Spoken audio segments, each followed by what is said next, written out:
They say that envy is the rot of the bones. I used to think that was just a poetic way of saying jealousy is bad. I didn't know it was a literal description of what happens when you steal a life that wasn't meant for you. I didn't know that some diamonds are just crystallized tears and some castles are actually high-security prisons. My name is Bella, and for 28 years I hated my face. Not because it was ugly, I was beautiful, but because there was another face exactly like it, living a life I deserved. My identical twin sister, Ava. While I scrubbed floors in a diner and counted pennies to pay rent on a basement apartment that smelled of mold, Ava was living in a $10 million mansion in the hills. She had the designer clothes, the exotic vacations, and Richard the handsome billionaire husband who looked like he stepped out of a cologne commercial. I watched her on Instagram. I scrolled through her feed until my thumbs ached. Ava on a yacht, Ava in Paris, Ava smiling with a glass of champagne. I hated her. I hated her perfection. And I decided that the universe had made a mistake. It gave the luck to the wrong sister. So I decided to correct it. I didn't know that I wasn't correcting a mistake. I was signing my own death warrant. This is the story of how I stole my sister's life, and this is the story of why she let me do it. It started on a Tuesday. Ava had agreed to meet me for lunch at a secluded cafe. She looked tired. She was wearing huge sunglasses and a scarf, even though it was warm. "You look pale, Ava," I said, sipping my water. I was mentally calculating how much her handbag cost. It was worth more than my car.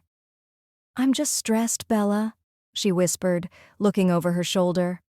He's very particular.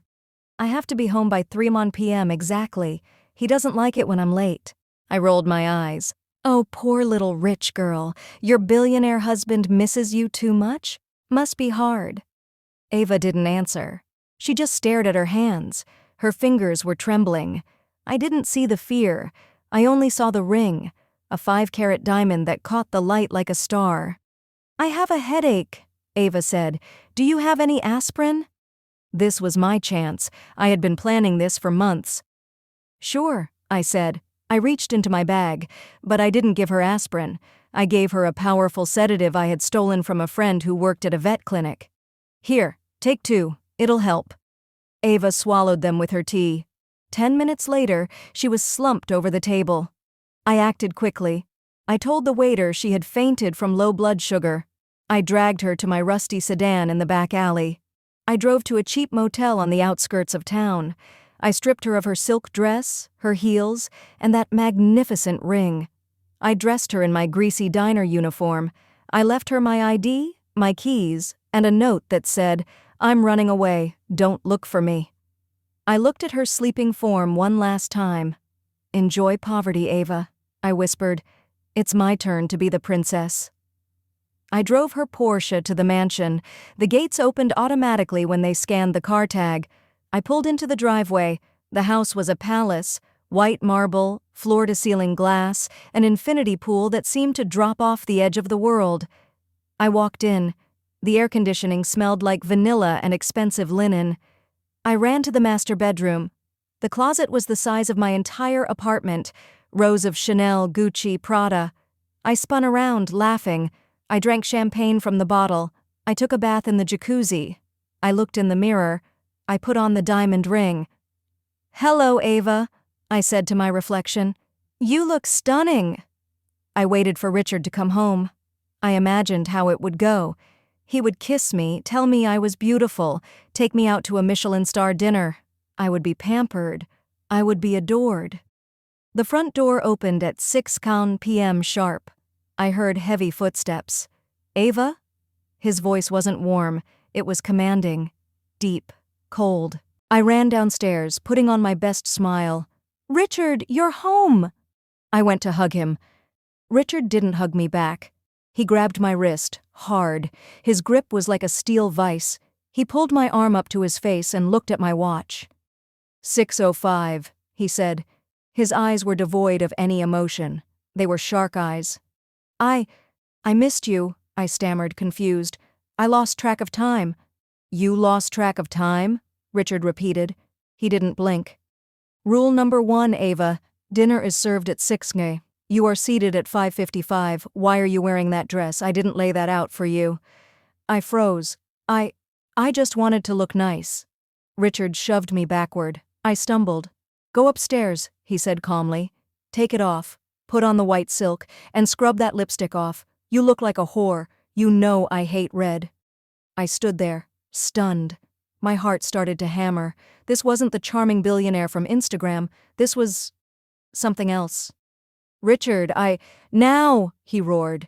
The sound vibrated through the walls. I ran upstairs, my hands were shaking. I changed into the white dress he had laid out on the bed. It was modest, almost childish. I went back down. We sat at a dining table that was 10 feet long. He ate in silence. I was too terrified to eat. Eat, he ordered. I calculated your calories. You've gained 2 pounds this week. I can see it in your face. I'm not hungry, I whispered. He slammed his fist on the table. The silverware rattled. I didn't ask if you were hungry. I told you to maintain the aesthetic. Eat. I shoved the food into my mouth, tears welling in my eyes. After dinner, I walked towards the living room TV. Where are you going? Richard asked. To watch TV? He laughed. It was a dry, humorless sound. Ava, stop acting strange. You know the rules. No TV, no internet, no phone. You practice the cello from 7 to 9, then you go to bed. I don't feel like playing the cello, I said. I didn't know how to play the cello. Richard stood up. He walked over to me slowly.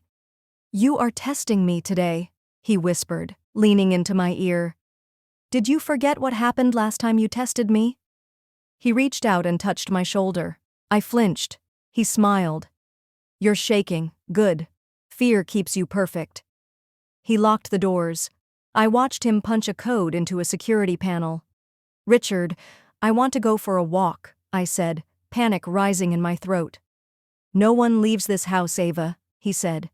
The windows are reinforced glass. The perimeter is electrified. You are my most prized possession, and possessions don't go for walks. He went to his study. I ran to the front door, locked.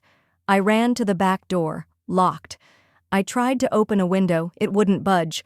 I was trapped. This wasn't a mansion, it was a fortress. Ava wasn't a queen, she was a prisoner. I ran back to the bedroom. I needed to find a phone. I dug through the drawers. Nothing, no technology. Then I found a loose floorboard under the vanity. I pried it open with a nail file. Inside was a small leather diary, Ava's diary. My hands trembled as I opened it. The entries were written in frantic, scribbled ink. January 4th. He broke my finger today because I smiled at the gardener. He told the doctor I fell. March 12th. I tried to run.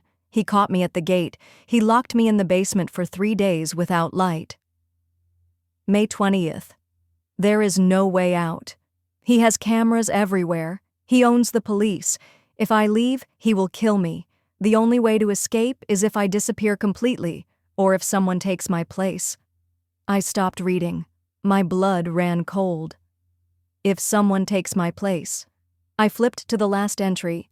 It was dated today. June 15th. I'm meeting Bella today. I know she hates me. I know she covets my life. She thinks I have everything. I'm going to let her take it. I know she will try to drug me or trick me. I saw the look in her eyes last time. She is my only hope. I'm sorry, Bella. But better you than me.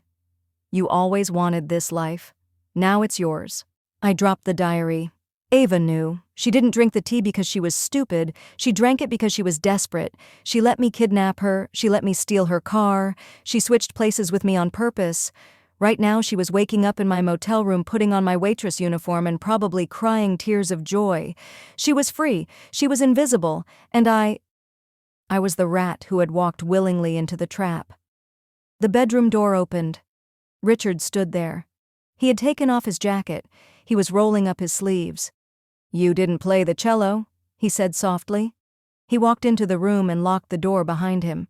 I checked the security logs, he said, moving closer.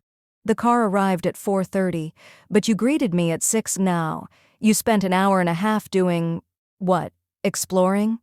He stopped in front of me. He reached out and grabbed my chin, tilting my head up. He looked into my eyes. Really looked. You know, he whispered, you seem different today, Ava. Your eyes? They have a fire in them I haven't seen in years. The sedative usually makes you docile. He sniffed my hair. And you smell like diner grease and cheap motel soap. My heart stopped. He smiled, a terrifying, sadistic smile. Did you think I wouldn't know? He asked. Ava has a tiny scar behind her left ear from when she was 5. You don't. I gasped. Richard, please. I made a mistake. I'm not Ava. I'm Bella. I'm her sister. He laughed. He threw his head back and laughed. I know who you are, Bella, he said. I've been watching you too. I knew Ava would try to pull a stunt like this eventually. She's weak. She couldn't handle my intensity. He stroked my cheek. But you have a darkness in you, Bella. You poisoned your own sister to get here. You have ambition. You have malice. He leaned in close, his lips brushing my ear. I think I'm going to like you much more than Ava. You're going to be a challenge to break. I backed away until I hit the wall. Let me go. I'll tell the police.